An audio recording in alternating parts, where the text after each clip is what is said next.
moradores de la tierra, a toda nación, tribu, lengua y pueblo.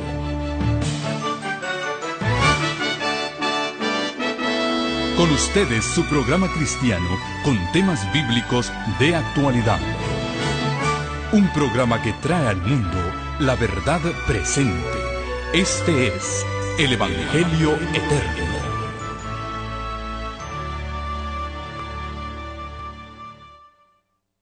Y miré, y he aquí un caballo blanco, y el que lo montaba tenía un arco, y le fue dada una corona, y salió venciendo para vencer. Recuerden que el libro con 7 sellos tiene un lenguaje simbólico. Les recuerdo la cita que leímos ayer de la mensajera del Señor en manuscritos inéditos, esto es el volumen 20 de manuscritos inéditos en la página 197. Dice: allí en la mano del que estaba sentado en el trono estaba el libro, el rollo de toda la historia de la humanidad.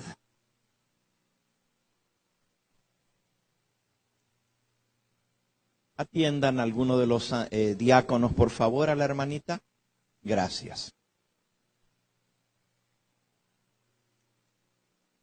Allí en la mano abierta del que estaba sentado en el trono estaba el libro, el rollo de la historia de toda la humanidad. La historia de todos los poderes reinantes en las naciones. Y ahora escuchen lo que dice. En lenguaje simbólico,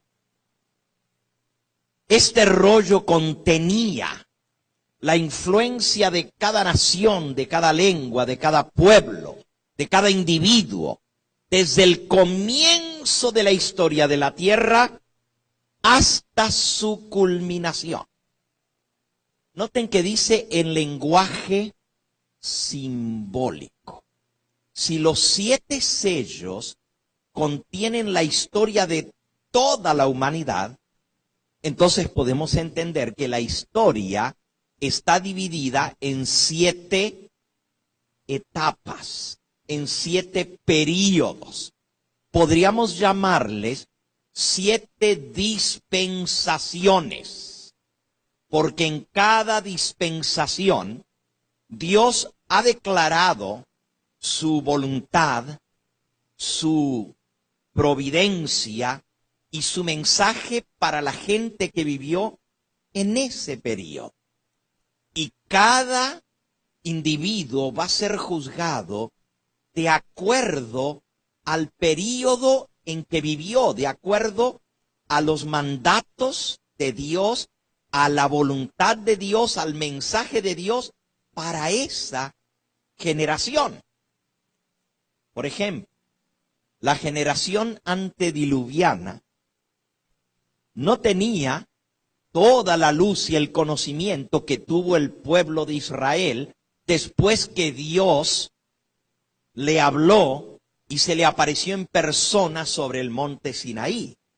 Les dio mucho más luz y más conocimiento que lo que tenían en la época antediluviana, o a lo menos así parece por el registro de las Escrituras.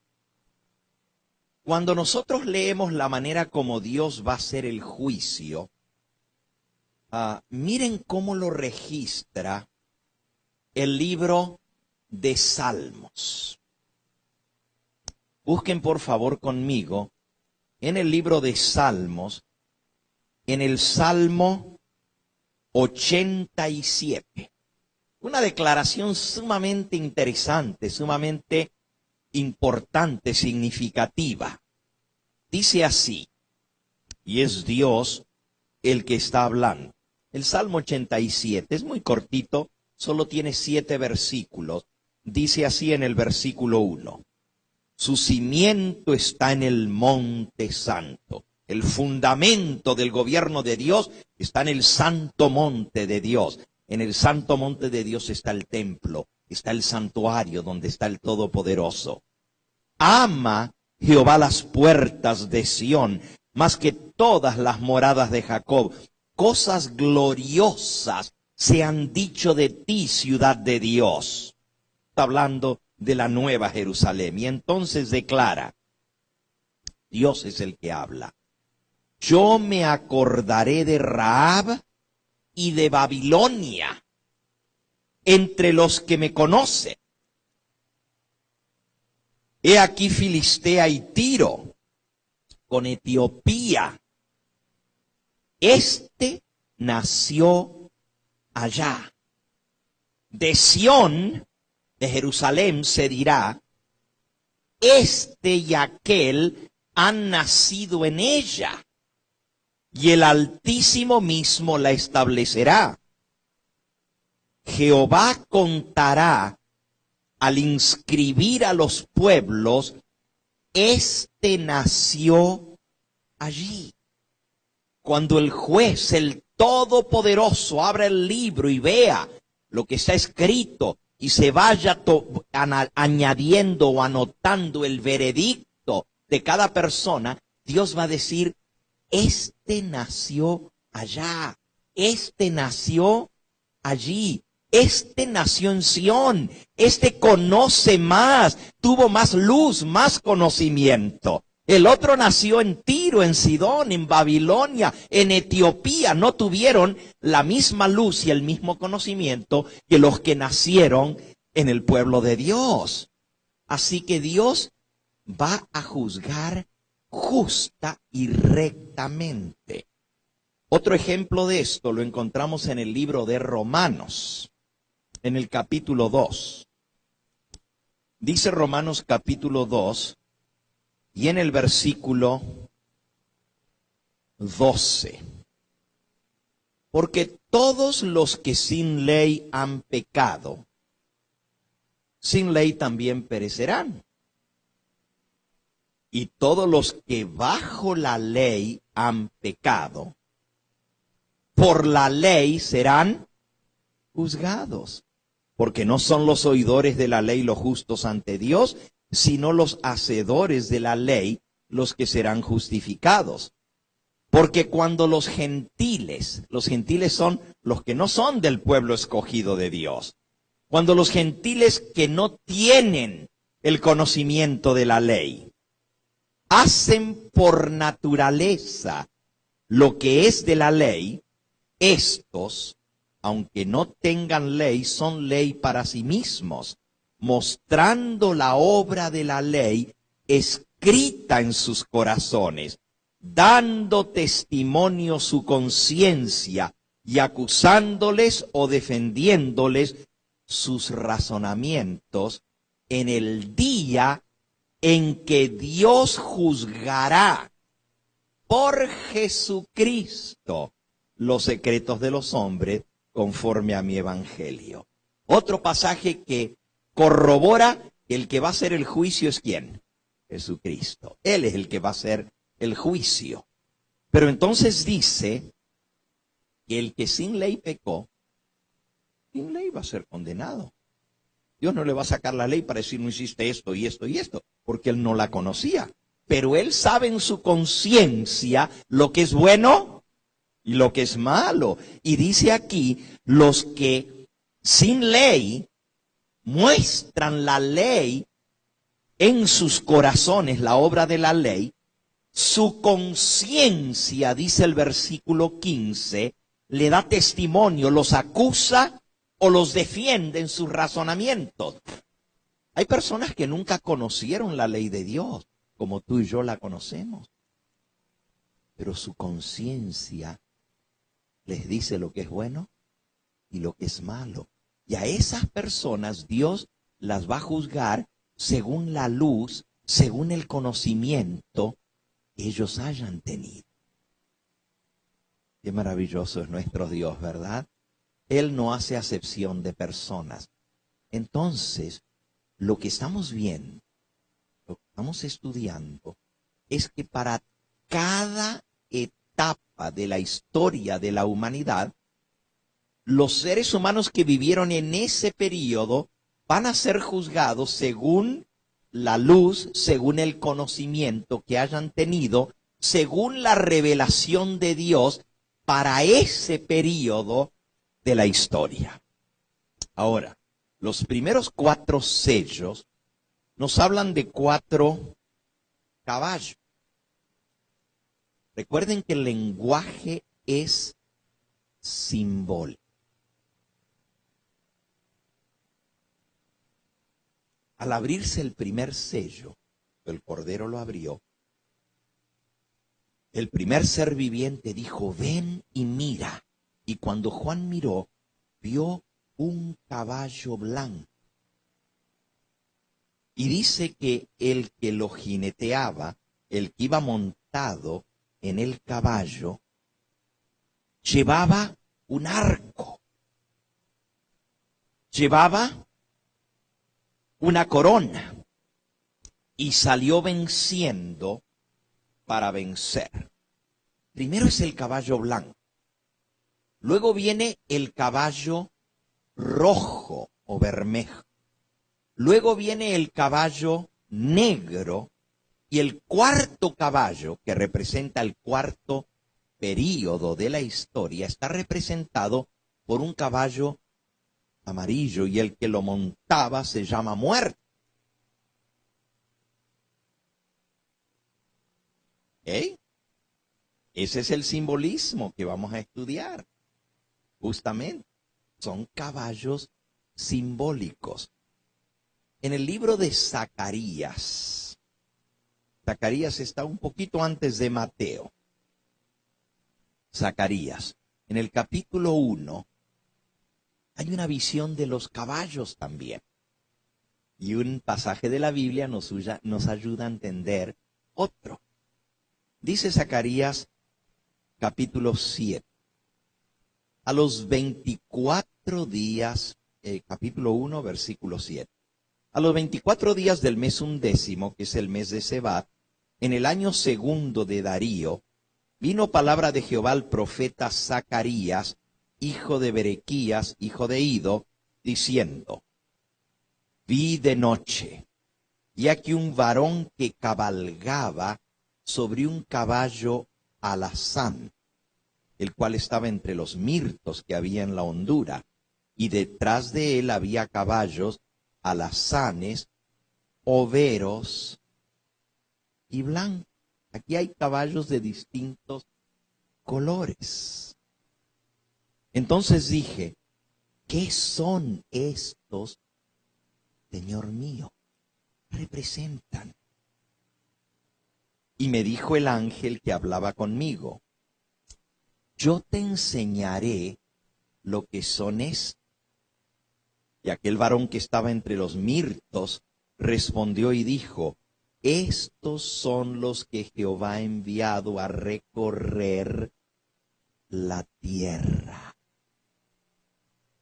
Los que recorren la tierra están representados por caballos de distintos colores.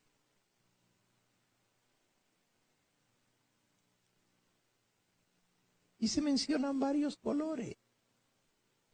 Preocupe, si tienes paciencia, vamos a llegar a estudiar el significado de cada color. Claro que sí, allí llegaremos. Pero hoy vamos a estudiar del blanco. Así que si quieres saber del rojo vas a tener que venir mañana. Aquí se mencionan también caballos overos, caballos alazanes negros y caballos blancos. Hay más de un color, pero dice que son los que son enviados a recorrer la tierra. Ahora, ¿quiénes son enviados a recorrer la tierra? No son ángeles. El ángel fue el que dijo, estos son los enviados a recorrer la tierra. Y dice que ellos hablaron al ángel y le dijeron, Hemos recorrido la tierra y aquí toda la tierra está reposada. Nuevamente aparece otra vez la visión de caballos y carros en el capítulo 6 del libro de Zacarías. Dice de nuevo, versículo 1, alcé mis ojos y miré, y aquí 4 carros que salían de entre 2 montes, y aquellos montes eran de bronce. El primer carro había caballos alazanes. En el segundo carro, caballos negros. En el tercer carro, caballos blancos. Y en el cuarto carro, caballos overos, rucios, rodados. Entonces respondí y dije al ángel que hablaba conmigo, Señor mío, ¿qué es esto? Y el ángel me respondió y me dijo, estos son los 4 vientos de los cielos que salen después de presentarse delante del Señor de toda la tierra. El carro con los caballos negros salía a la tierra del norte. Los blancos salieron tras ellos. Los overos salieron hacia la tierra del sur. Y los alazanes salieron y se afanaron por ir a recorrer la tierra. Y dijeron, id, recorred la tierra. Y recorrieron la tierra. Los caballos no son caballos literales, representan los que andan sobre la tierra, los que son enviados a vivir, a recorrer, a habitar en la tierra y a ver lo que hay en la tierra. Dios le dijo al ser humano que debía ir por la tierra, recorrerla y habitar en ella. Los caballos representan a los que viven en esos períodos de la historia de la tierra que van a ser juzgados. Representan al pueblo de Dios porque dice que son enviados por Dios a recorrer la tierra. Entonces, representan al pueblo de Dios. Aquí es donde viene una parte interesante, importante, que quiero que entendamos sobre el juicio. En el libro El conflicto de los siglos, en el capítulo Jesucristo, nuestro abogado, nos habla justamente acerca de ese juicio que se está celebrando en el cielo. El conflicto de los siglos, y les voy a leer ahora sobre ese juicio. Si encuentro aquí un momentito, la cita.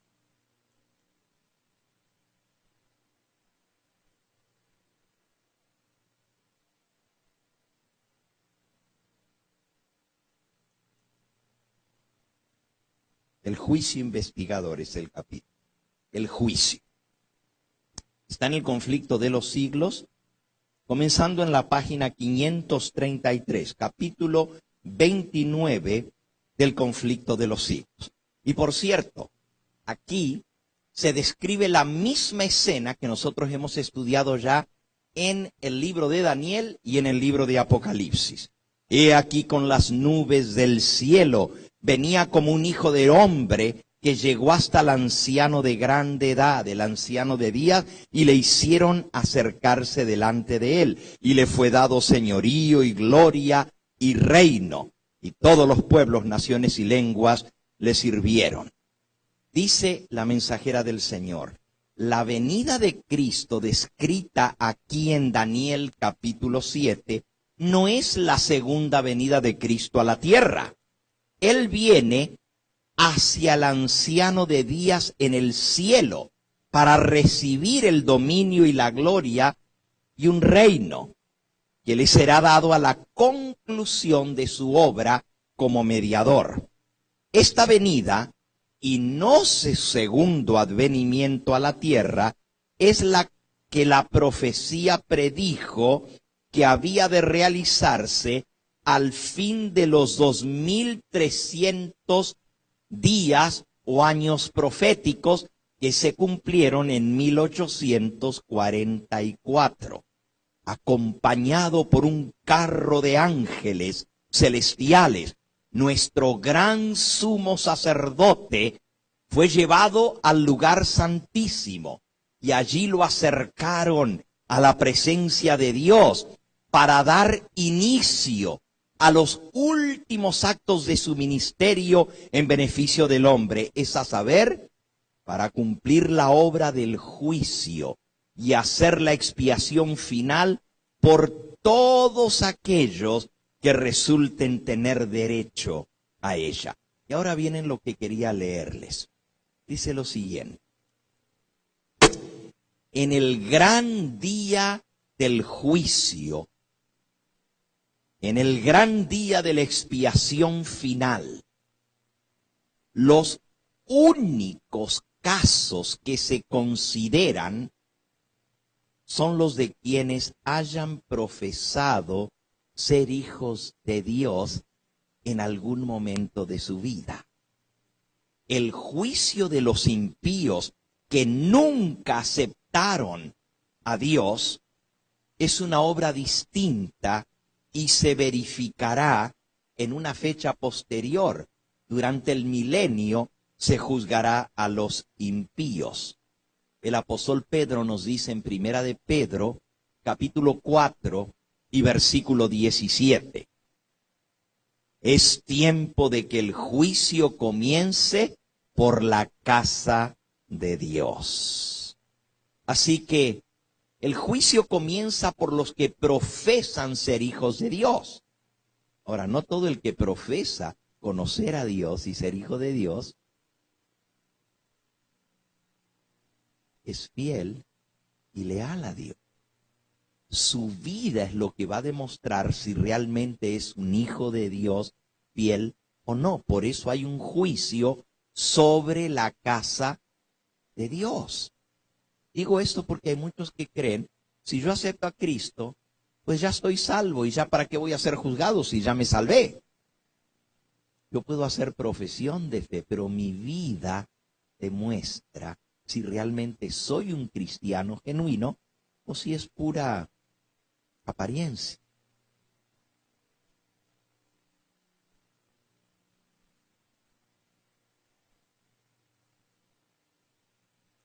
No se preocupe, todos se lo vamos a explicar.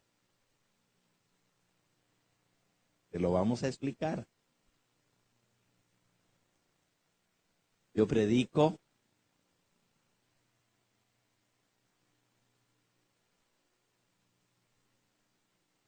así es. Yo predico palabra de nuestra. No lo que enseña tal o cual religión, sino la palabra de Dios.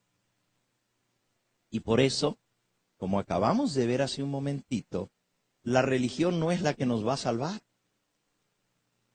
Lo que nos va a salvar es nuestra relación con Cristo. Y si hemos puesto en práctica el conocimiento y la luz que Dios nos ha dado.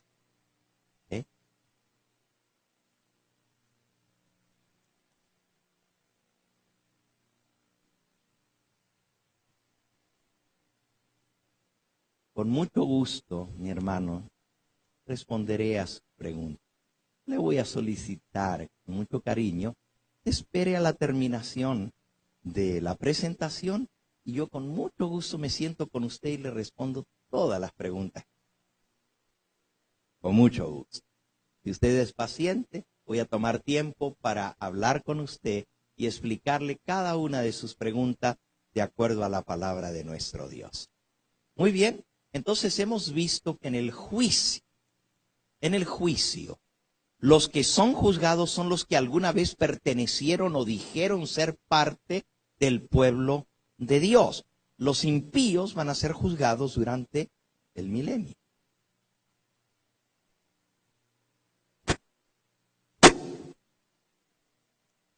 Ahora, si el caballo representa al pueblo, a la gente que vivió en el período en que han de ser juzgados, y si los juzgados son los que profesan ser hijos de Dios, entonces los caballos, cada uno de ellos, representa la iglesia de Dios en ese periodo de la historia. Les hago una pregunta muy sencilla. Si son 7 sellos y cubren toda la historia de la humanidad, el primer sello tendrá que cubrir ¿qué parte de la historia? ¿Cuál parte de la historia? Y es la iglesia que vivió en ese periodo, los hijos de Dios. Pero ¿por dónde comenzamos? ¿Por qué periodo de la historia comenzamos? A ver, si ustedes prestaron atención a la cita, me pueden responder, se las voy a volver a leer. En el libro que está en la mano del que está sentado en el trono, es el rollo de la historia de toda la humanidad. Es la historia de todos los poderes reinantes en las naciones. En lenguaje simbólico, este rollo contiene la influencia de cada nación, lengua, pueblo, individuo, desde el comienzo de la historia de la tierra hasta su culminación. ¿Desde cuándo comienza? Desde el comienzo de la historia de la humanidad hasta el fin. Así que si son 7 periodos, obviamente el periodo 7 va a ser la culminación de la historia y el primer periodo, el primer sello va a ser el comienzo de la historia. Entonces, podemos identificar el caballo blanco desde el comienzo de la historia. Ahora, yo me apresuro a decirle que yo sé que la interpretación tradicional que se ha enseñado por mucho tiempo es que los 7 sellos son 7 periodos, pero que comienzan con la era cristiana. En esto yo tengo un problema con esa interpretación. Y el problema que yo tengo es que si el rollo de los 7 sellos contiene toda la historia de la humanidad, yo no puedo iniciar los 7 sellos con la era cristiana, porque antes de eso hay 4000 años de historia. ¿Me explico? ¿Será que Dios no va a juzgar a la gente antes de la era cristiana? Mi problema es con la interpretación tradicional que inicia los 7 sellos con la era cristiana adelante.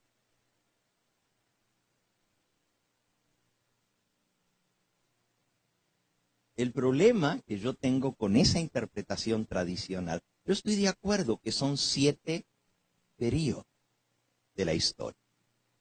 Pero el problema es que la mensajera del Señor me dice que el contenido del libro trae la historia de toda la humanidad, desde el comienzo de la historia hasta su culminación.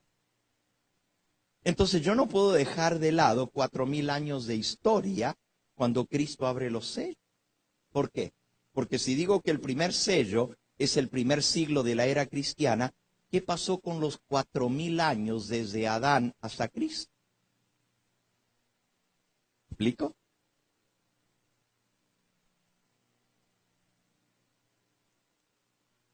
También van a ser juzgados o no van a ser juzgados. También tienen que ser juzgados.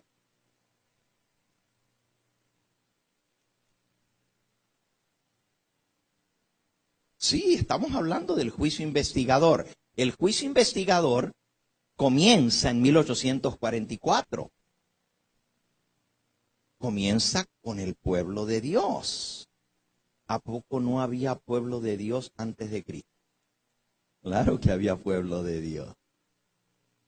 Abel y Caín, de ahí en adelante estaban los 2 adoradores, ¿verdad? Entonces, si el juicio es por etapa, yo tengo que hacer provisión para poder concordar con lo que la Biblia y el espíritu de profecía me están enseñando, tengo que poner el primer sello en la primera etapa de la historia de la humanidad, desde la creación hasta algún momento en la historia. Me apresuro a decirles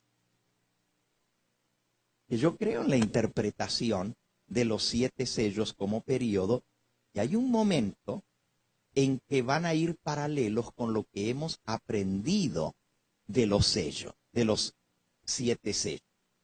Por ejemplo, el 6º sello es tan fácil de interpretar porque los eventos que se mencionan son eventos que sucedieron durante ese periodo. Un gran terremoto, el 6º sello. La luna, el sol se puso negro, la luna se volvió como sangre, las estrellas cayeron del cielo. Eso lo podemos identificar en la historia cuando sucedió. Así que ese periodo, no hay duda alguna, se refiere al 6º sello, desde el terremoto de Lisboa en adelante. De igual manera, el 5º sello, el sello anterior a ese, habla de las almas que están debajo del altar, de los mártires. Es el periodo de la reforma, de la persecución. Esos sellos son fáciles de interpretar, pero yo tengo que hacer provisión para que en el juicio, al abrirse los sellos, se vayan juzgando los seres humanos desde el comienzo de la historia del mundo hasta el final. La idea es correcta. Los 7 sellos son 7 periodos, solo que tenemos que extender eso para que incluya desde el comienzo, no porque yo lo diga. Les vuelvo a leer la cita. Allí en la mano del que está sentado sobre el trono estaba el libro, esto es, manuscritos de la mensajera del Señor, manuscritos inéditos, volumen 20, Manuscript Releases en inglés, volumen 20, página 197. Y dice, allí en la mano abierta del que estaba sentado en el trono, estaba el libro, el rollo de la historia de toda la humanidad, de sus providencias, las providencias de Dios, la historia profética de las naciones, de la iglesia y de los individuos. Este rollo contenía las proclamaciones divinas, su autoridad, sus mandamientos, sus leyes, el consejo completo del Eterno y la historia de todos los poderes reinantes en las naciones. En lenguaje simbólico, este rollo contenía la influencia de cada nación, lengua, pueblo, individuo, desde el comienzo de la historia de la tierra hasta su culminación. La visión, tal como se le presentó a Juan, hizo impresión profunda en su mente. El destino de cada nación e individuo estaba contenido en ese libro. Y el libro iba a ser abierto y sus rollos desatados cuando el león de la tribu de Judá abriese para hacer el juicio. Entonces, si eso se abre con el juicio, y si está desde el comienzo de la historia hasta su culminación, y el destino de toda la humanidad está escrita en ese libro de acuerdo a las obras, de acuerdo a lo que ellos hicieron, entonces tengo que hacer provisión para el juicio de las generaciones aún antes de Cristo.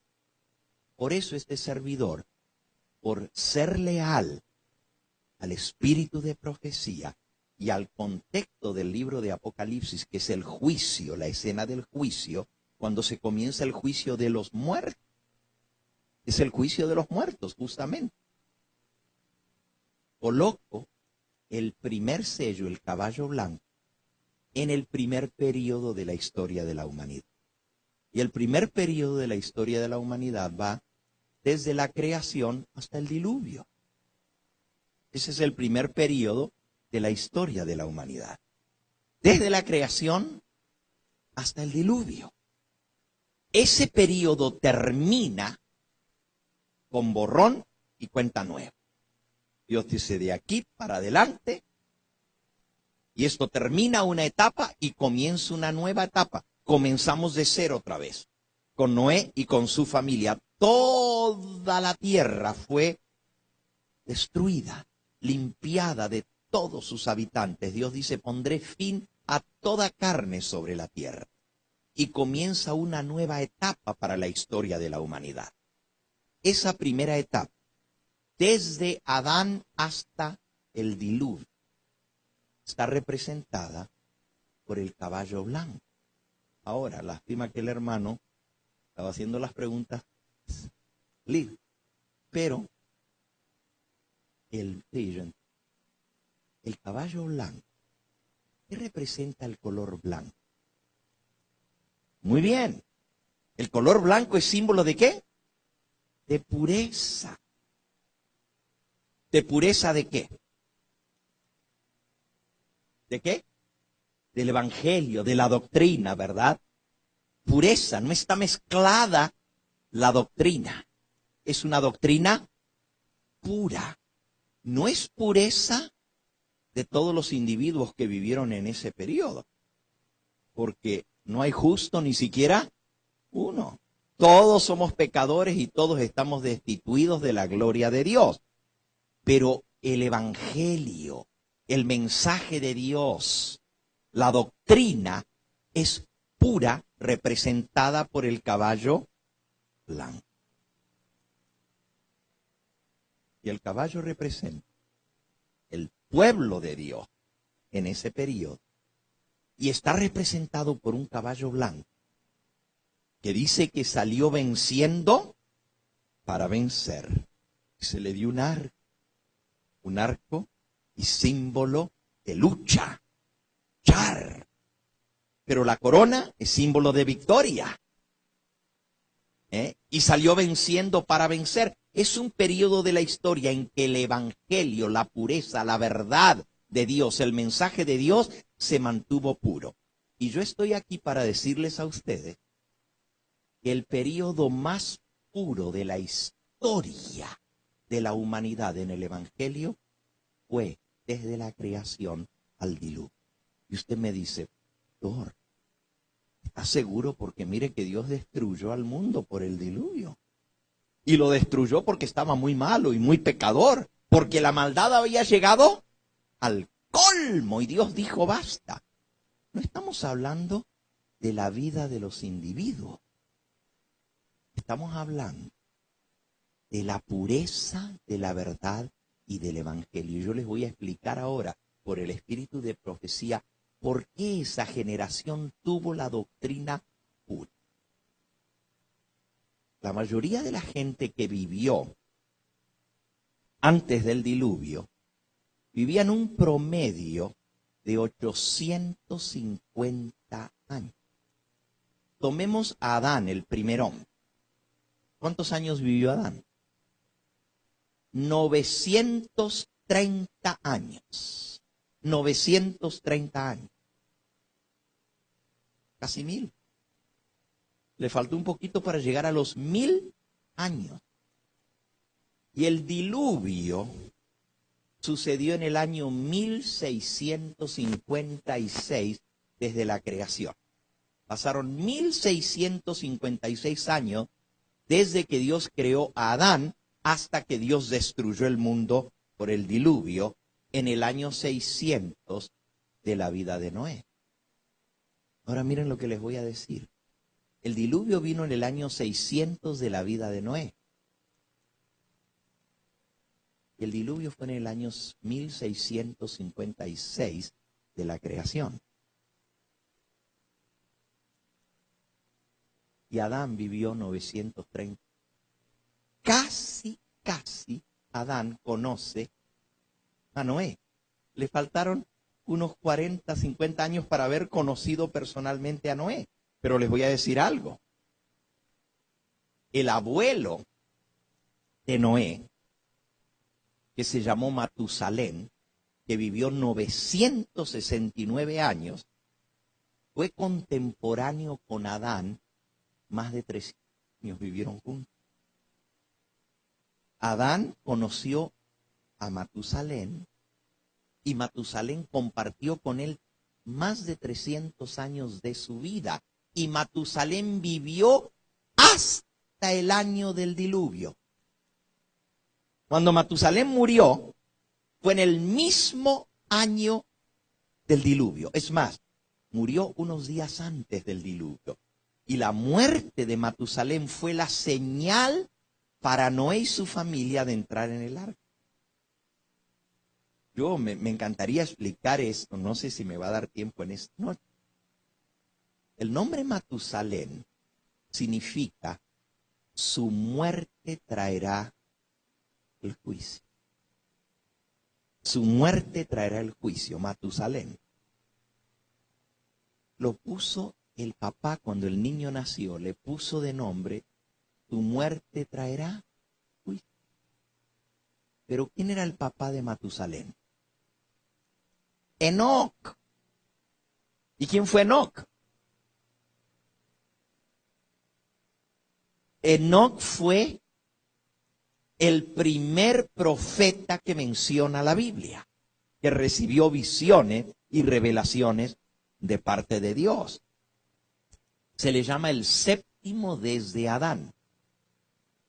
Y él profetizó del juicio que vendría, no solamente el juicio de su generación, pero también del juicio final, cuando Dios iba a traer juicio sobre los habitantes de todo el planeta Tierra. Léanlo. Está en el libro de Judas, un poquito antes de Apocalipsis. Judas, en el versículo 14. No dije capítulo porque nomás tiene un capítulo, Judas. Es un libro cortito. Judas, en el versículo 14, dice así: de estos profetizó también Enoc, séptimo desde Adán, diciendo, miren lo que profetizó Enoc: he aquí que viene el Señor con sus santas decenas de millares para hacer juicio contra todos y dejar convictos a todos los impíos de todas sus obras impías que han hecho impíamente y de todas las cosas duras que los pecadores impíos han hablado contra él. Dios le reveló a Enoc que Dios iba a hacer juicio contra todos los impíos y los iba a dejar convictos de todas las cosas malas y duras que los pecadores habían hablado contra Dios. Eso se cumplió con el juicio que Dios mandó a través del diluvio. Ahora, no solamente Dios le mostró a Enoc que él mandaría un juicio para castigar a esa gente impía de su época, también él habló de la venida del Hijo de Dios, del Señor que vendría con millones de millares a hacer juicio sobre toda la tierra. Habló del juicio final. Pero como él era profeta, Dios le reveló de ese juicio que vendría y comenzó a profetizar de eso, que Dios iba a castigar al mundo por su maldad, que no iba a dejar sin castigo a los impíos y pecadores que se levantaban contra él. Y cuando nació su primer niño, le puso de nombre, tu muerte traerá juicio. Y si ustedes cuentan, la vida de Matusalén fue 969 años y murió exactamente en el año del diluvio. Su muerte trajo lo que Enoc había profetizado, el juicio de Dios sobre esa generación. Ahora, ¿por qué yo les digo que la fe de ese periodo antediluviano fue una fe pura? Hubo mucha corrupción, claro, desde que entró el pecado entró la corrupción. Y aquí no podemos decir que ninguna época de la historia de la humanidad ha sido mejor que otra en cuanto a la conducta de los seres humanos. Porque ha habido pecado desde el comienzo. En todas las edades ha habido mucho pecado. Pero estamos hablando de la doctrina, de la fe, la pureza del mensaje, del evangelio, de la verdad. Y en esa época estaban vivos los protagonistas de la historia. Adán conoció cara a cara a Dios, comulgó con él, comulgó con los santos ángeles. Y Adán se mantuvo vivo casi 1000 años, 930 años, y dio testimonio a toda esa humanidad, casi 1000 años, de la verdad que Dios le había revelado. Él conoció el jardín del Edén, él estuvo viviendo en el jardín del Edén, él sabía lo que fue el pecado y la rebelión, y él sabía lo del plan de salvación, porque Dios se lo reveló, y él lo enseñó a sus descendientes. Déjenme leerles un poquito cómo se describe la generación antediluviana en el espíritu de profecía. La mensajera del Señor, en el libro Patriarcas y Profetas, tiene un capítulo entero sobre esa generación antediluviana. El capítulo 7, si no recuerdo mal, se titula El diluvio. Déjenme buscarlos aquí, aquí está. Exactamente, el capítulo 7 del libro Patriarcas y Profetas se titula El diluvio. ¿Eh? Pero el capítulo 6 es la generación justamente antediluviana. Desde Caín y Abel en adelante hasta el diluvio. Les voy a leer un poquito de esa generación. Todo del capítulo 6 del libro Patriarcas y Profetas. Capítulo 6. Dice así.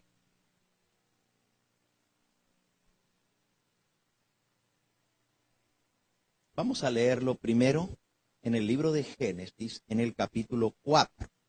Génesis, capítulo 4. Ustedes recuerdan que en el capítulo 4 se nos cuenta la historia de Caín y Abel y cómo Caín mató a Abel. Pero al final del capítulo 4 nos dice en el versículo 26. Vamos a leer el 25 y 26. Conoció de nuevo Adán a su mujer, la cual dio a luz un hijo y llamó su nombre Set. Porque dijo ella, Dios me ha sustituido otro hijo en lugar de Abel, a quien mató Caín. Y a Set, versículo 26, también le nació un hijo y llamó su nombre Enós. Entonces los hombres comenzaron a invocar el nombre de Jehová. ¿Desde cuándo comenzaron a invocar el nombre de Jehová? Desde Set en adelante. Y la Biblia dice, todo el que invocar el nombre de Jehová será salvo. Aquí está hablando de la generación que creyó, de la generación fiel a Dios, que invocaban el nombre de Dios. Y nos da toda la genealogía de Set en el capítulo que sigue, en el capítulo 5, que por cierto es muy interesante estudiarlo, no lo vamos a estudiar esta noche, pero les quiero leer un poquito de lo que dice la mensajera del Señor de esa generación antediluviana. Después de citar que los hombres comenzaron a alabar, a adorar y a invocar el nombre de Jehová, ella dice, los hombres comenzaron a llamarse del nombre de Jehová. Los fieles se mantuvieron fieles a Dios en medio de esa generación que iba aumentando cada vez más el número de seres humanos y se hacía más visible la distinción entre las dos clases que se dividían. Había, por un lado, franca lealtad hacia Dios de parte de una clase, los que invocaban el nombre de Dios y le servían, así como desprecio y desobediencia de parte de la otra clase. Había dos tipos de gente, como los hay hoy en día en el mundo, ¿verdad? Pero los que eran fieles, franca lealtad al Dios del cielo. Y los malos cada vez se hicieron más desobedientes y más malos. Sigo leyendo. Antes de su caída, nuestros primeros padres habían comulgado cara a cara con el Creador. Habían caminado entre los ángeles y se les había revelado la verdad de Dios y del Evangelio. Habían guardado el sábado desde que Dios lo instituyó en el Edén. Habían gustado los amargos frutos de la desobediencia. Y aún después de su expulsión del paraíso, continuaron guardando el sábado por todas sus generaciones, hasta la época de Noé. Noé también guardaba el sábado. Interesante. Sigo leyendo. Habían tenido que aprender lo que tarde o temprano tendrán que aprender todos aquellos que pisotean los mandamientos de Dios. Saber que los preceptos divinos son sagrados e inmutables y que la pena por la transgresión es ineludible.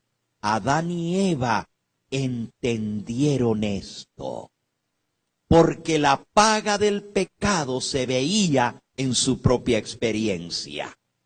Por eso enseñaron a las generaciones sucesivas a honrar a Dios y guardar sus mandamientos. Interesante. El sábado, sigue diciendo, fue honrado por todos los descendientes de Adán que permanecieron leales a Dios. Nunca se perdió la observancia del sábado en todos esos siglos hasta la época de Noé. El pueblo de Dios, ¿qué día guardaba? El sábado. Honrado por todos los hijos de Adán que permanecieron leales a Dios. Pero Caín y sus descendientes no respetaron el día en el cual Dios había reposado. Eligieron su propio tiempo para el trabajo y el descanso, sin tomar en cuenta el mandamiento expreso de Jehová. Cambiaron lo que Dios había establecido. Al recibir la maldición de Dios, Caín se había retirado lejos de la familia de sus padres. Había escogido primeramente el oficio de labrador y luego fundó una ciudad, a la cual le dio el nombre de su hijo mayor. Se había retirado de la presencia del Señor, desechando la promesa del Edén restaurado, para buscar riquezas y placer en la tierra maldita por el pecado, y así se había destacado como caudillo de la gran multitud que adora al Dios de este mundo. Sus descendientes, los descendientes de Caín, se distinguieron en todo lo referente al mero progreso terrenal y material. Se hicieron ricos, se hicieron grandes, se hicieron poderosos, pero menospreciaron a Dios y se opusieron a sus propósitos hacia el hombre. No voy a leer todo el capítulo, pero ustedes ya van teniendo la idea. Ahora escuchen lo que dice. Voy a saltear algunos párrafos que describe toda la generación de Caín y todo lo que hizo. Y luego dice, durante algún tiempo las dos clases, los seguidores de Dios y los descendientes de Caín se mantuvieron totalmente separados. Es un tema muy interesante, porque eso es lo que Dios le manda a su pueblo a hacer. Apartaos, separaos. Santo quiere decir apartado, separado. Y los que son santos hijos de Dios deben apartarse de la maldad. Dice, durante algún tiempo, las dos clases permanecieron totalmente separadas, esparciéndose del lugar en que se establecieron primeramente. Los descendientes de Caín se dispersaron por todos los llanos y valles, donde habían habitado primero los hijos y descendientes de Set.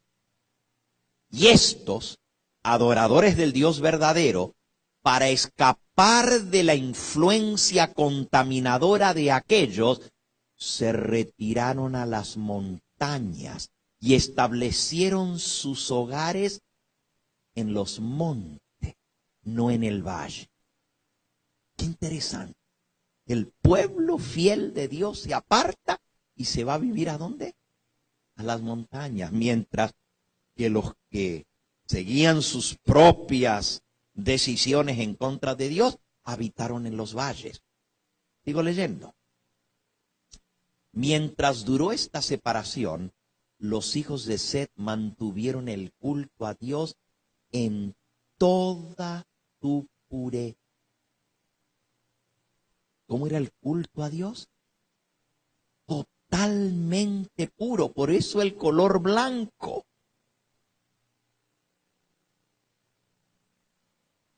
Sigo leyendo. Adán vivió casi 1000 años entre los hombres. Página 70 de Patriarcas y Profetas. Como testigo de los resultados del pecado. Con toda fidelidad trató de poner coto a la corriente del mal. Se le había ordenado instruir a su descendencia en el camino del Señor. Y cuidadosamente Adán atesoró lo que Dios le había revelado y lo repetía a las generaciones que se sucedían. Adán les contaba la historia a sus hijos, a sus nietos, hasta la 9ª generación. ¿Saben cuántas generaciones hubo? 10. Noé es la 10ª generación. Pero el papá de Noé se llamó Lamec y Lamec conoció personalmente a Adán. El papá de Noé conoció a Adán. Y Adán les contó de todo lo que había pasado y les mantuvo la instrucción cuidadosamente que Dios le había dado. Se las enseñó hasta la 9ª generación. A sus hijos y nietos les repetía la historia.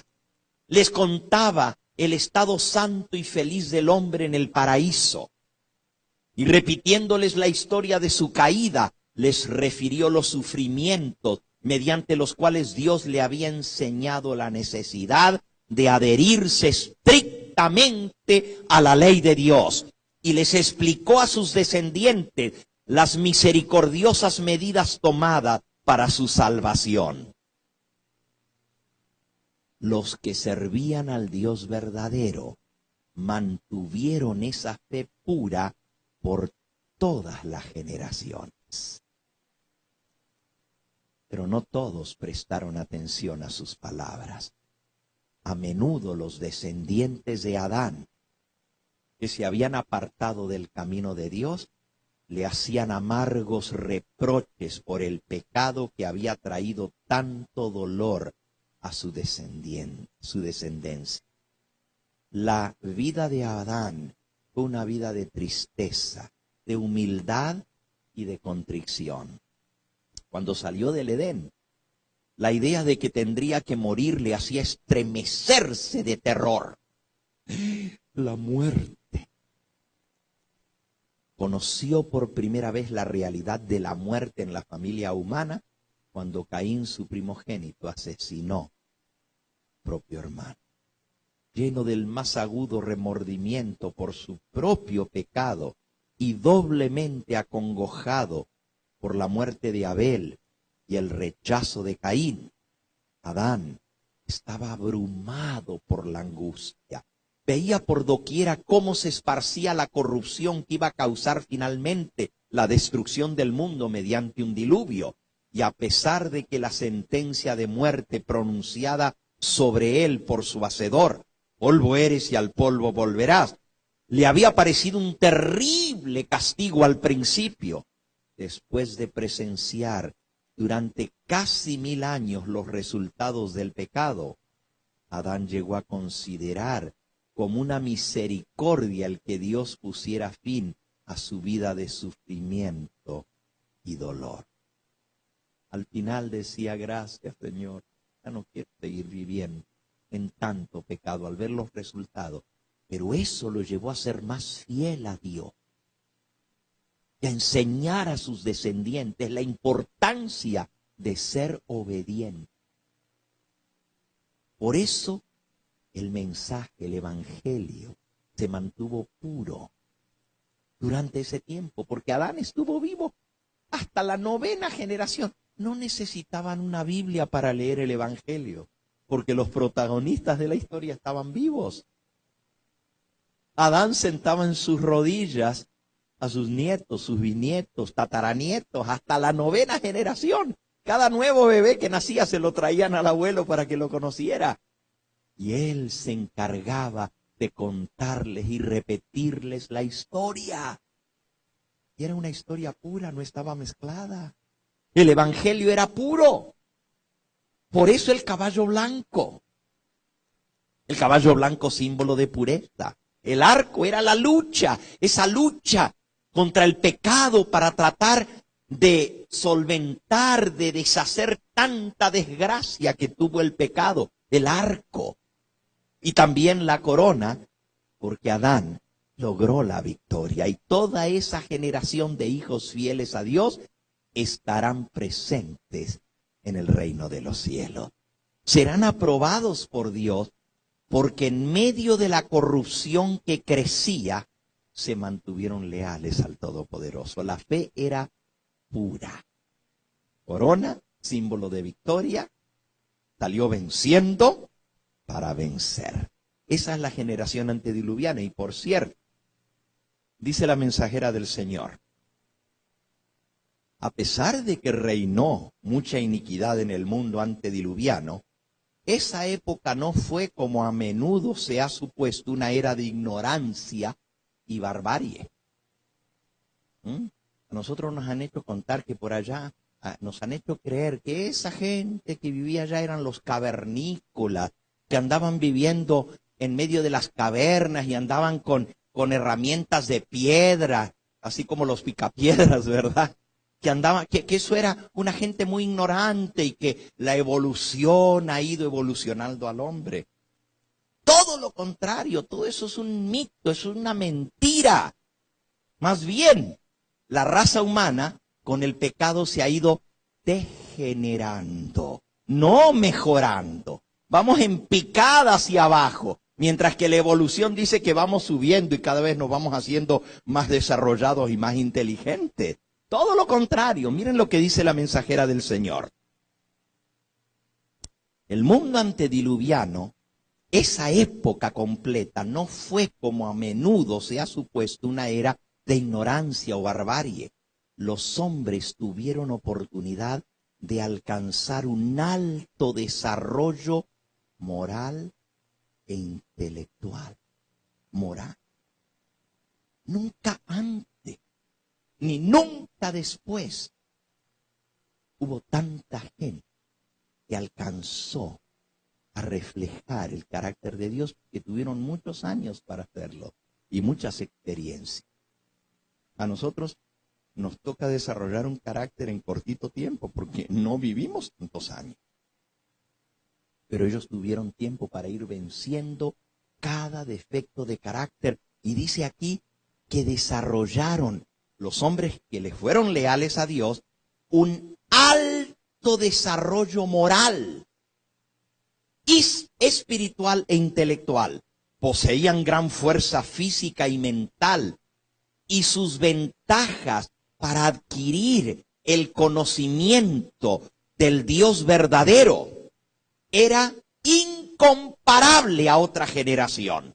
Es un error suponer que porque vivían muchos años, sus mentes alcanzaban tarde su madurez. Sus facultades mentales se desarrollaban temprano. Y los que abrigaban el temor de Dios y vivían en armonía con su voluntad, continuaban aumentando en conocimiento y en sabiduría y en temor de Dios y en santidad durante toda su vida. Por eso Enoc llegó a ser santo y Dios se lo llevó porque ya no tenía más pecado en su vida. Si hubiera tenido pecado, Dios no se lo hubiera llevado. Pero la Biblia dice, caminó Enoc con Dios.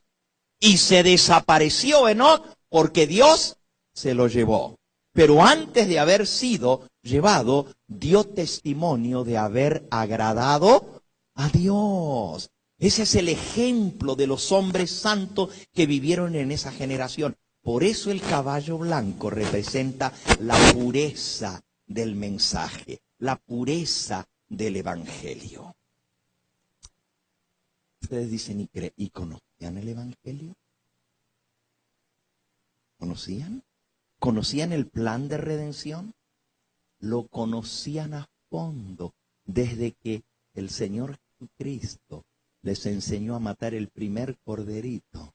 Por eso la Biblia dice que Jesucristo en Apocalipsis 13, versículo 8, dice que Jesucristo es el cordero que fue inmolado desde la fundación del mundo. En el cordero que se mató en el mismo jardín del Edén y se cubrió su desnudez con las pieles de ese corderito, estaba el símbolo del plan de redención. Y toda esa generación conoció el plan de redención.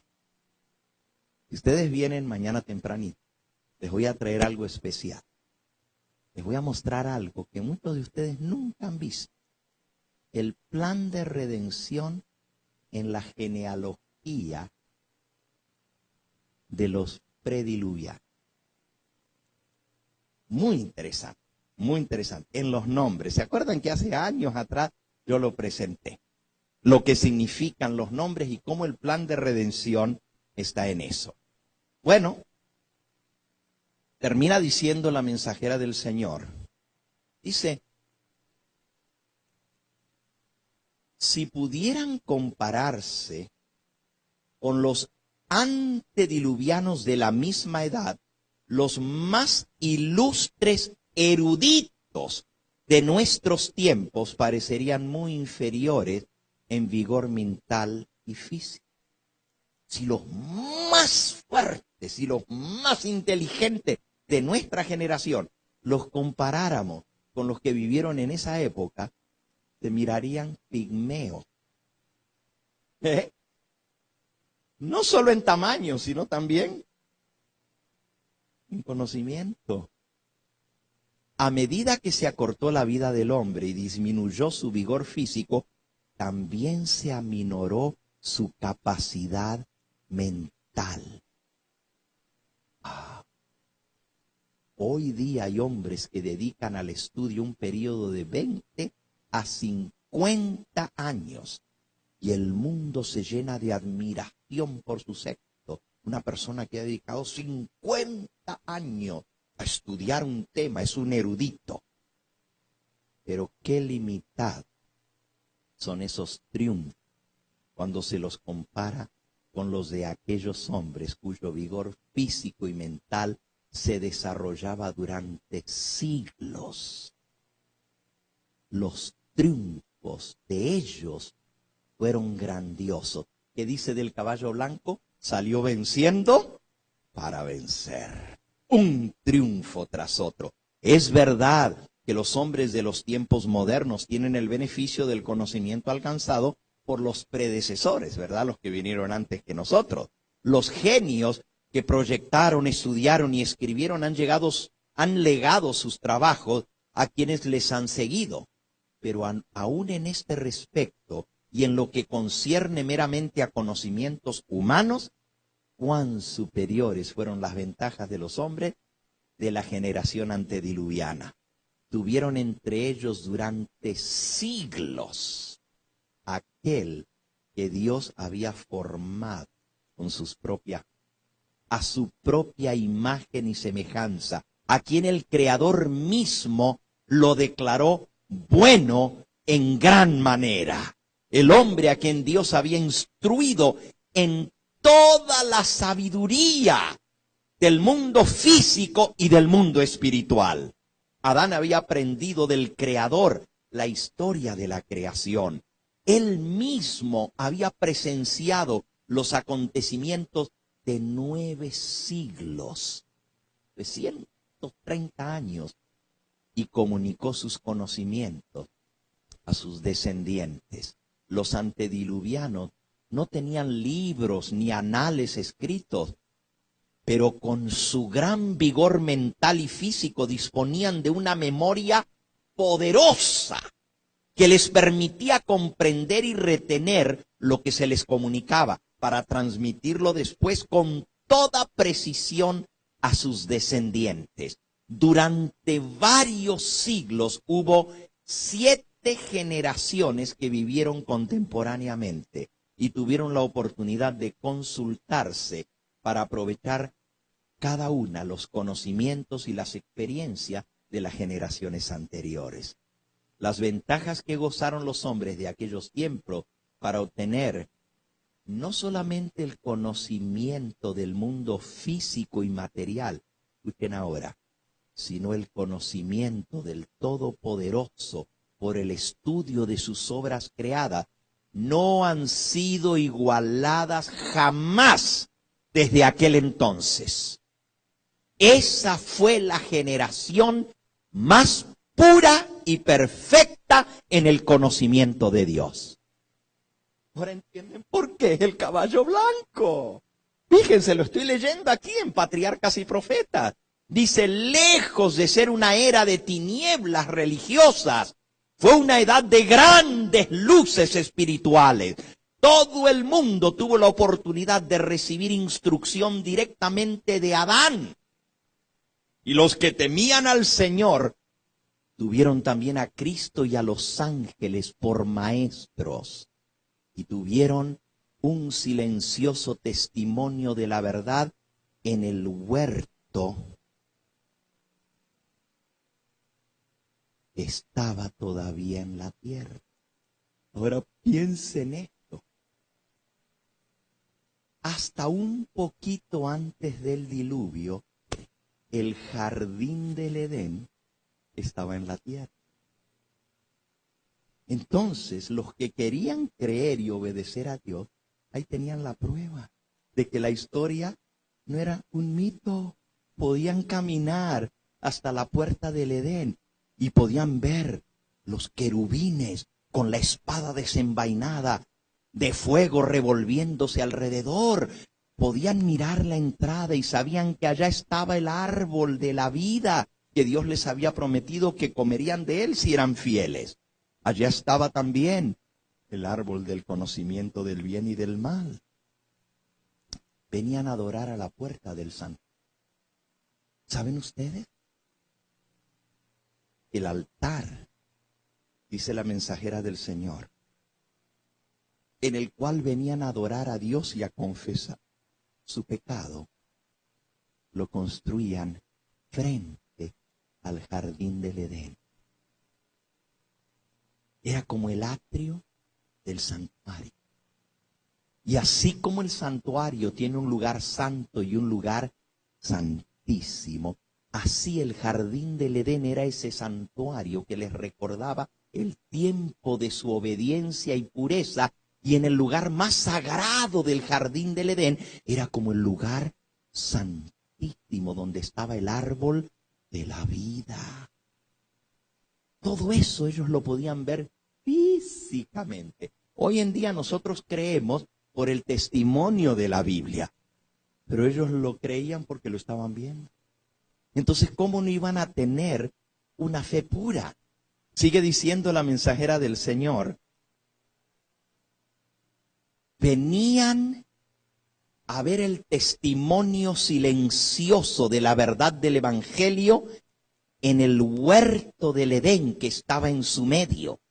Eran hombres de poderosos intelectos que habían realizado obras admirables, tenían una santa y gran misión.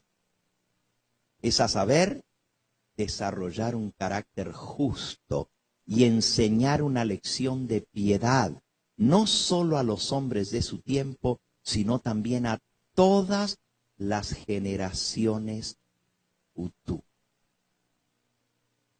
Solo algunos de los más destacados se mencionan en las Escrituras. Pero en esa época antediluviana, Dios tuvo cantidad de testigos fieles y adoradores sinceros que mantuvieron la fe en toda su pureza.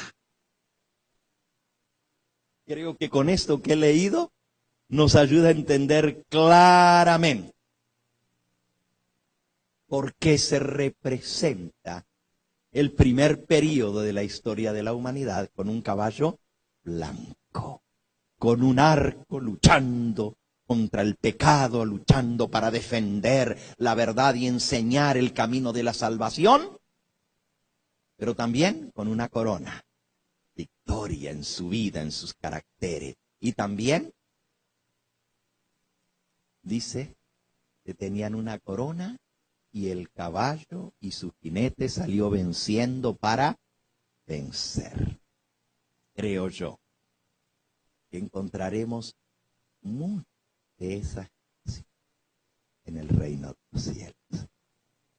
Mucho, porque tuvieron la oportunidad de desarrollar un carácter santo a lo largo de los años.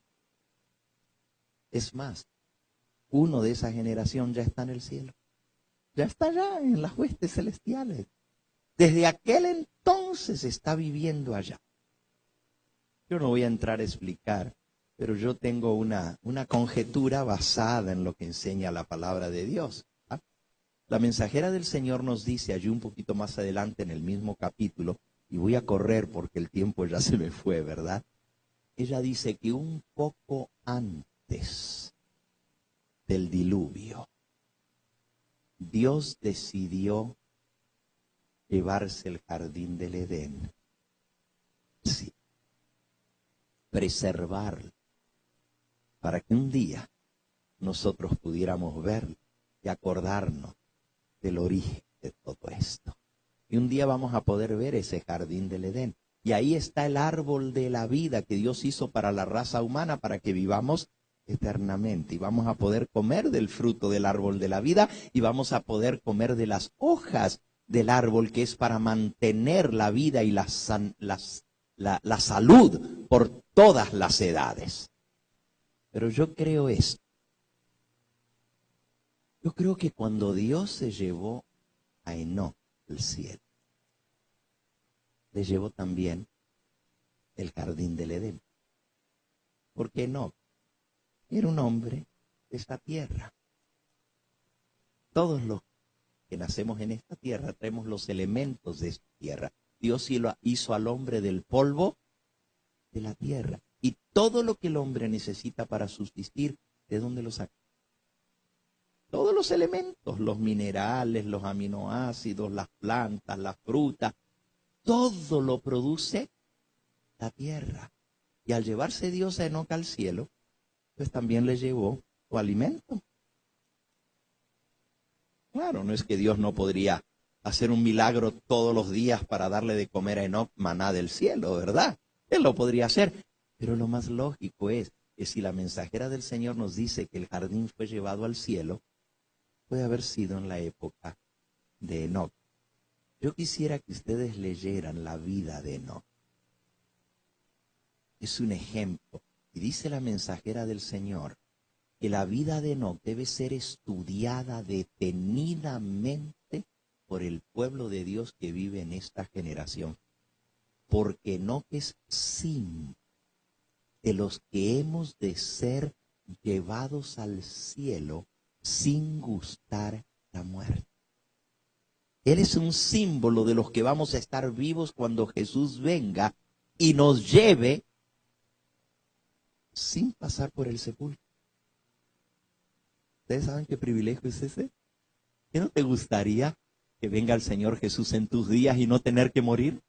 No tener que pasar por el sepulcro. Que venga el Señor y nos transforme y nos vamos de una vez con Él. De vida terrena a vida eterna sin gustar la muerte. Eso es lo que yo anhelo en mi corazón. Y Enoc tuvo ese privilegio, se los llevó el Señor vivo al cielo sin gustar la muerte. Entonces, la vida de Enoc tiene grandes lecciones para nosotros. Porque tenemos que aprender a caminar con Dios como caminó Enoc. Si el tiempo me lo permitiese, la segunda parte de mi tema era sobre Enoc. Ya no lo voy a dar en esta noche porque el tiempo ha transcurrido. Pero yo quiero invitarles a que ustedes busquen. Hay 2 libros que se los voy a recomendar esta noche. Uno se llama El desarrollo del carácter. Es el libro de las mensajeras del Señor. Muy pocas personas conocen ese libro. No se menciona mucho, pero es un librito que es un tesoro. El desarrollo del carácter. Y allí trae un capítulo entero sobre Enoc. Y muchos otros capítulos de otros grandes hombres de Dios que lograron la santidad. Y ahí en ese librito, la mensajera del Señor dice, el libro se llama La perfección del carácter y el desarrollo de la persona. Ese es el título completo. Se lo conoce más como el desarrollo del carácter. Pero el título completo del libro es La perfección del carácter y el desarrollo de la persona. Allí en la página 33 de ese libro, si ustedes miran mi librito, El desarrollo del carácter, lo van a encontrar que lo tengo, pero casi subrayado entero, de punta a punta. Y ustedes van dando vuelta a las páginas y casi no le encuentran dónde anotarle más, porque es uno de mis libritos favoritos. Porque allí se aprende cómo desarrollar un carácter semejante a Cristo. ¿Cómo podemos nosotros llegar a vivir como esos santos hombres de Dios? Porque a veces pensamos que lo que ellos lograron, bueno, pues lo logró Juan, lo logró Enoc, lo logró Elías, que fue llevado en un carro de fuego al cielo. Pero yo no soy como Enoc, yo no soy como Elías, yo no soy como Juan el Bautista, yo no puedo ser como Jesús. En ese libro, la mensajera del Señor dice, el ejemplo de esos hombres de Dios que llegaron a desarrollar un carácter puro y santo en medio de una generación impía y perversa, debe animarnos nosotros a que sí se es posible vencer. Por eso, el caballo blanco dice, salió venciendo para vencer. La vida de esos hombres de Dios no sucedió por milagro. No fue con una varita mágica que ellos lograron sus logros. Fue con un arco en la mano y una flecha, peleando arduamente contra el pecado. Por eso el arco es símbolo de la lucha, símbolo de la batalla, símbolo de la victoria, es la corona. Pero salió luchando, salió peleando y salió venciendo para vencer. Eso es lo que nosotros necesitamos desarrollar. Dice en ese pedacito, y por cierto, el otro libro es Patriarcas y Profetas, el capítulo que les estoy leyendo. Hay un capítulo que se titula Set y Enoc. Lean ese capítulo. Set y Enoc. Es todo un capítulo sobre la vida de Enoc. Es precioso. Me hizo llorar este capítulo, ver cómo Enoc, y la Biblia lo dice en Génesis capítulo 5. Déjenme leerles el versículo, Génesis 5. Dice así: hablando acerca de Enoc. Versículo 22. Y caminó Enoc con Dios,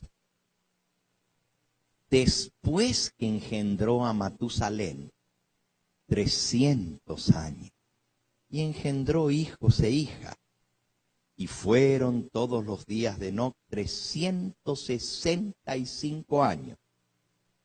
Caminó pues Enoc con Dios y desapareció, porque se lo llevó. Aquí dice que Enoc caminó con Dios después de haber engendrado a Matusalén.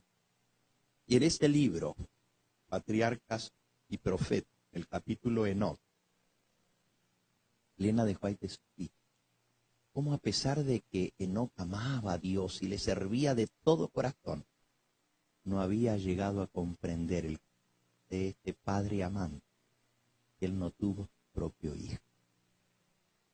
Y cuando él tuvo a su propio hijo y comenzó a criarlo y a ver la ternura de ese niño, y a volcarle, a darle todo su amor y su cariño y su atención a ese bebé que Dios le había dado, a quien le puso por nombre Matusalén, llegó a comprender el amor de su Padre Celestial y se consagró completamente a Dios.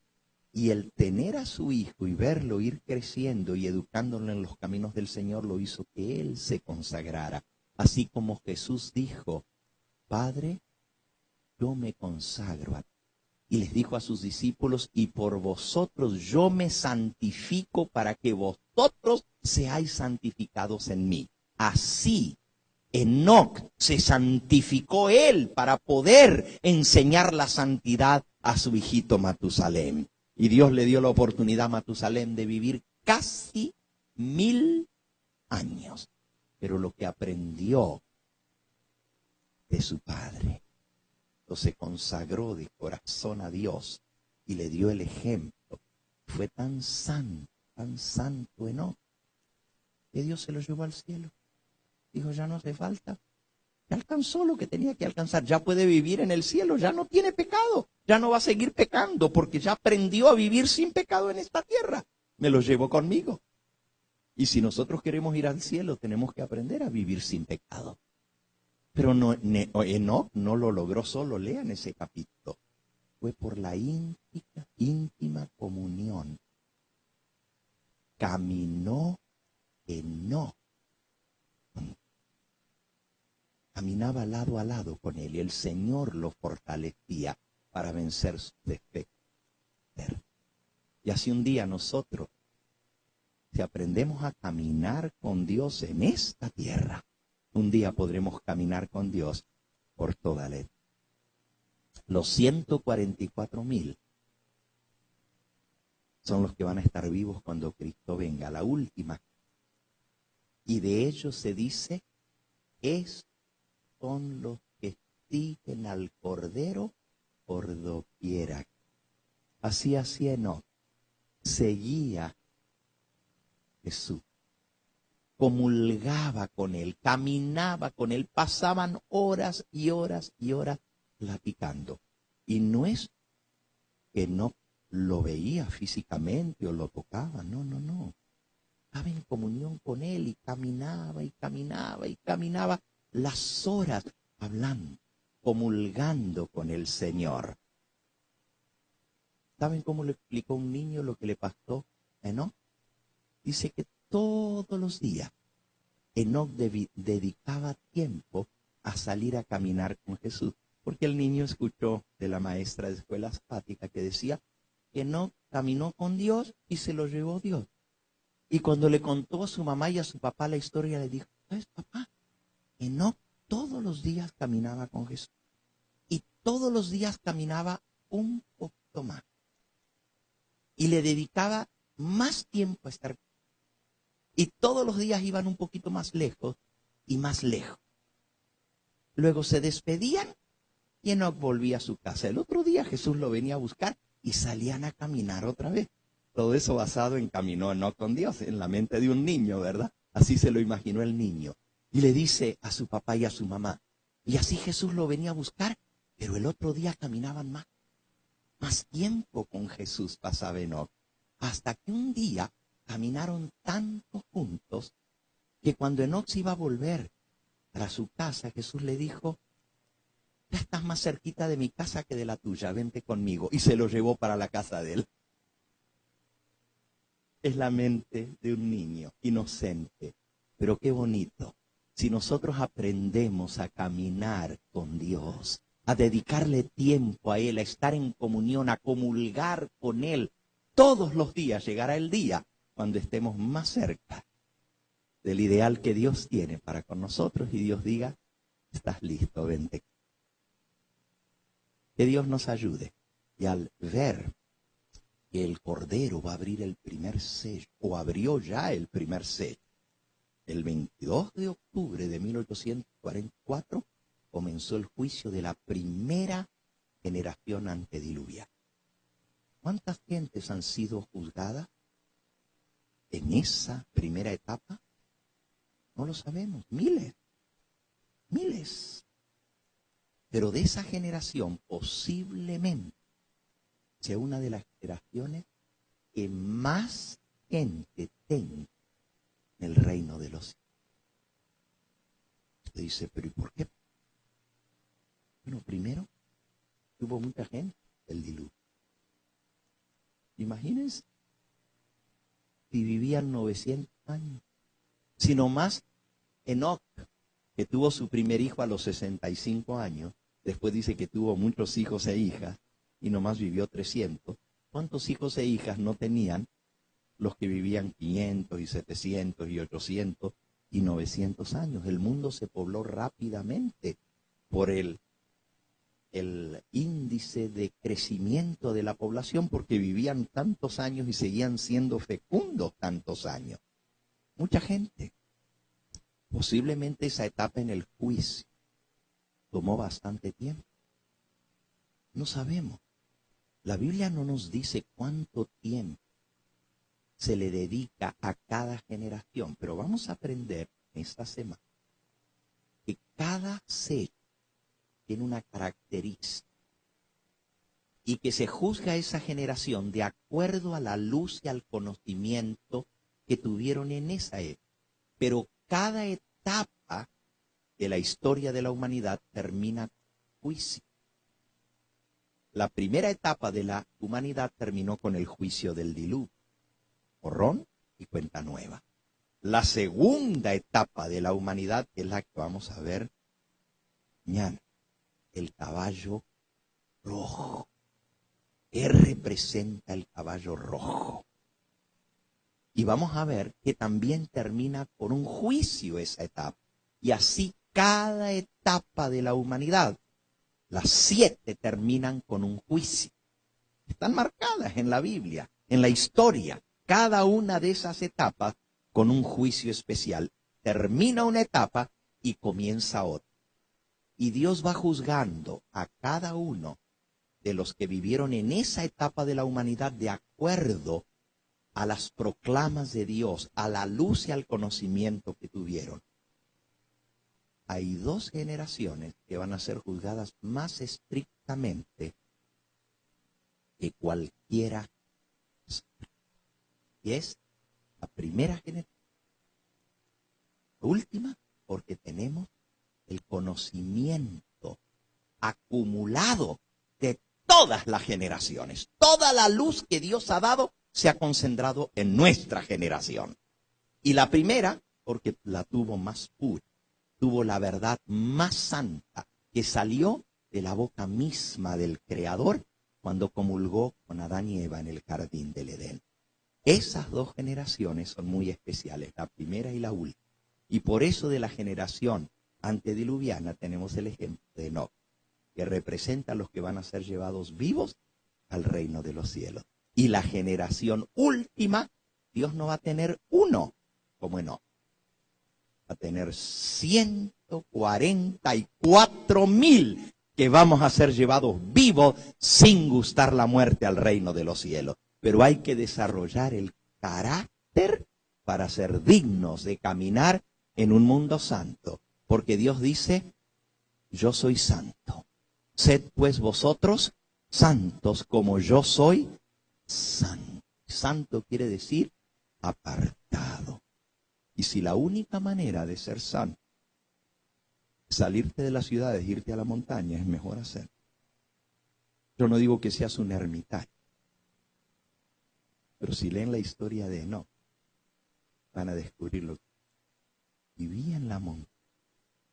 Pasaba días en comunión con Dios, pero luego dedicaba tiempo a bajar al valle y venía a predicar y a enseñarles la verdad a los que vivían en pecado en los valles. Y luego, cuando ya se hartaba de ver tanta cosa sucia y maldad, se volvía otra vez a consagrarse a Dios en la montaña y pasaba días en comunión con Dios y luego volvía otra vez a predicar el Evangelio. Es el ejemplo que nosotros tenemos que seguir. Que Dios nos bendiga al ir estudiando esta serie de los 7 sellos. Vamos a ponernos en pie. Vamos a tocar nuestro himno final. Y mientras tanto vamos a pedir a los hermanos diáconos que tengan a bien recoger la ofrenda voluntaria. Cada día que nos reunimos aquí es un día extra que no está incluido en nuestro contrato. Solamente pues los martes, viernes y sábado. Pero los demás días pues nos toca pagar por el alquiler de esos días extra. Y les pedimos que ustedes sean generosos al ayudarnos para poder mantener la iglesia abierta toda esta semana para gloria del Señor. ¿Cuál va a ser nuestro himno final, hermana Rita? La nueva proclama. ¿Qué número es? 188.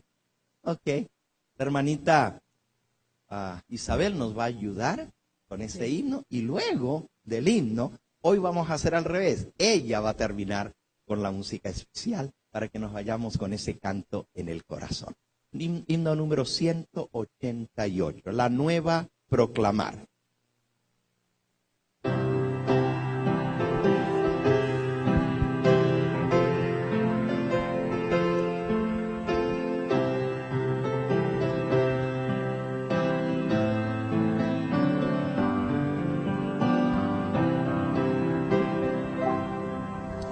La nueva proclamar, doquier que el hombre esté, doquier haya aflicción, miserias y dolor. Cristianos, anunciad que el Padre nos envió, el fiel consolador. Al mundo vino ya el fiel consolador, que Dios nos prometió la prenda de su amor. Doquier que el hombre esté, decid que descendió el fiel consolador.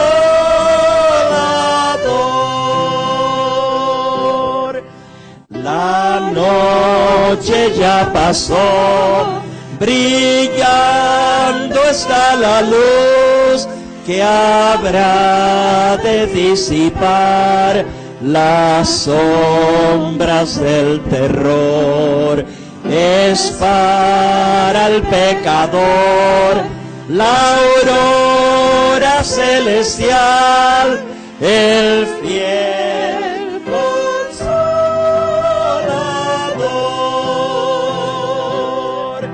Al mundo vino ya el fiel consolador, que Dios nos prometió la prenda de su amor.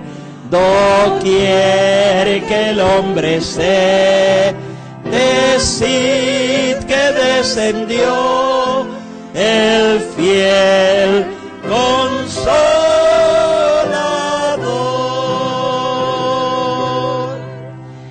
Es Él quien da salud y plena libertad a los que encadenó el fiero tentador.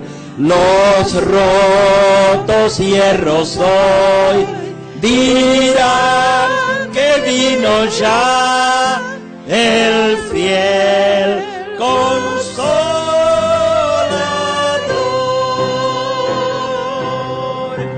Al mundo vino ya el fiel consolador, que Dios nos prometió la prenda de su amor.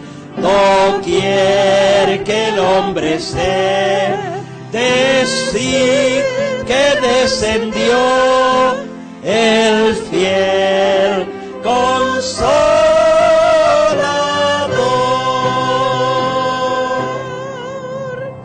Mi lengua mueve tú, que sepa hablar aquí del don que recibí, oh grande Dios de amor, al renovar en mí la imagen celestial, el fiel consolador.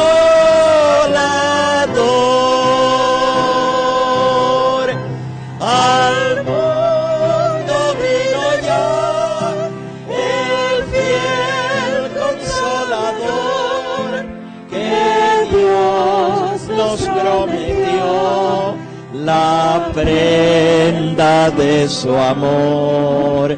Doquier que el hombre se decir que descendió el fiel consolador.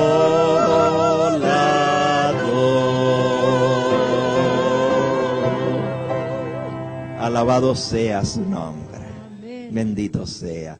Hermanita, deleítenos con una alabanza para nuestro Padre Celestial.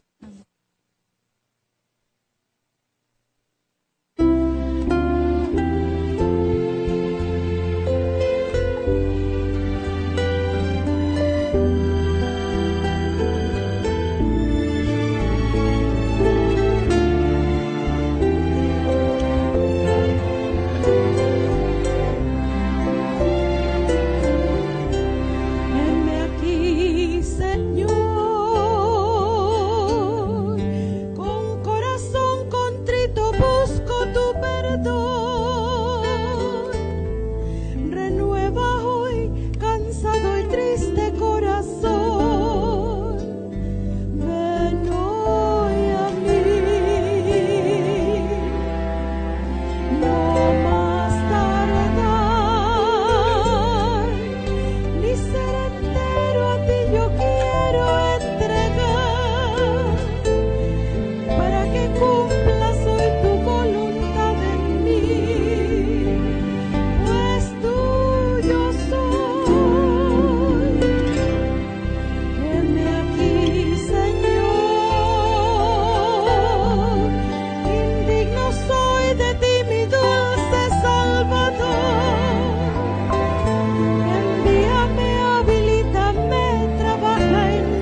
Alabado sea su nombre. Envíame a mí, Señor.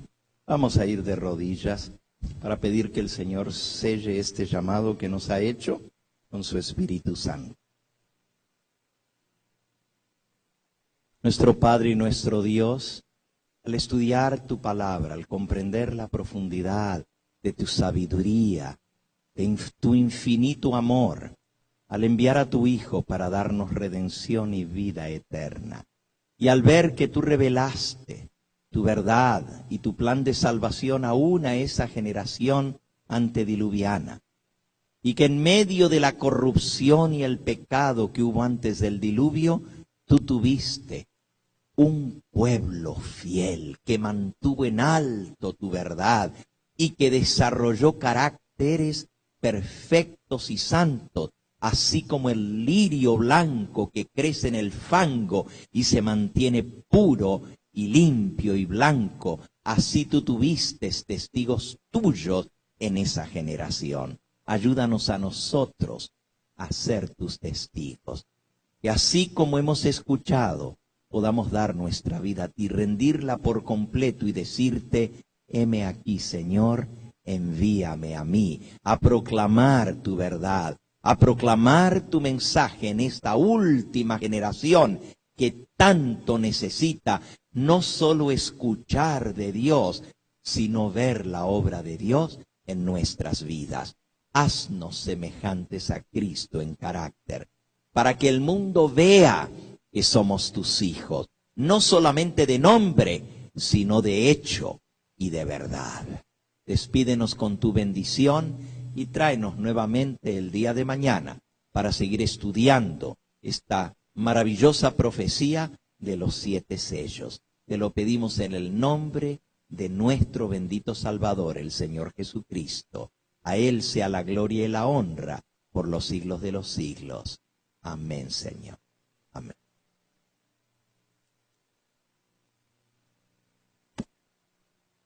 Nos despedimos de la audiencia de televisión.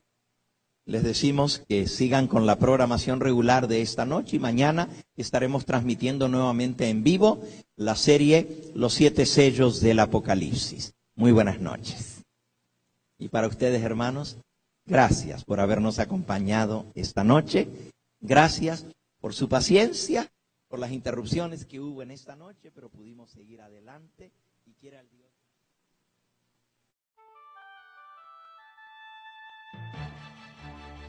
Este fue el Evangelio Eterno, su programa cristiano de actualidad bíblica, trayendo al mundo la verdad presente. Y vi volar por en medio del cielo a otro ángel que tenía el Evangelio Eterno, para predicarlo a los moradores de la tierra, a toda nación, tribu, lengua y pueblo.